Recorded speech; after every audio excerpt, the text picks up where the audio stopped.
So, now we've done the training and know what we're supposed to do, what conclusions can we draw about the Thetford accident? Why did it happen? And what could have been done to prevent it? There are a number of things that could have been done to avoid the accident in mid-Norfolk, and they include some simple provisions to prevent access to the tank in the first place. One of the main ways to manage a confined space is not to go into it, and if you're not going to go into it, then you should take physical measures to prevent that access.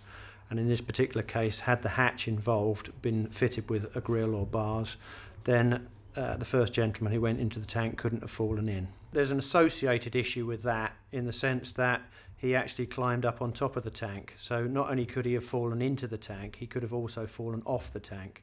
So even if there hadn't been a confined space issue per se, there was certainly an issue with the fact that he could have fallen and knocked his head or suffered serious injury both inside and outside the tank. So the access arrangements in terms of ladders, platforms, guardrails should have been dealt with if they needed access to the top of the tank.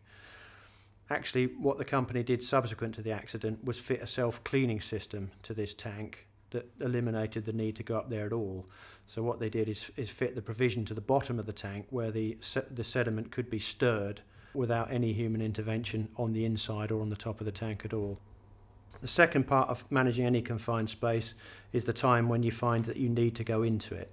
Under those circumstances, that is a very controlled and ordered process. It starts with a very clear risk assessment that determines who is going to do that work and how they're going to do it.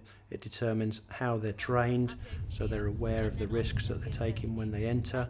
It makes sure that they can enter and leave safely, and it makes sure that while they're working in there, they've got the equipment that can monitor the atmosphere, that can protect them from the atmosphere, that can purge the atmosphere depending on the circumstances they find themselves in.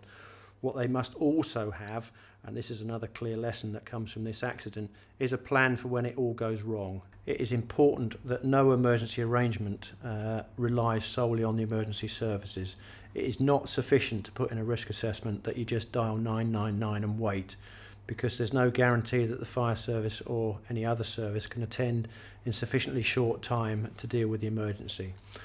So it's clear that you as the person in charge of that confined space entry need to have properly developed emergency procedures on site which can swing into action straight away. There's only one way to undertake a confined space entry, and that's properly in the way I've described. If you get it wrong, you'll probably die.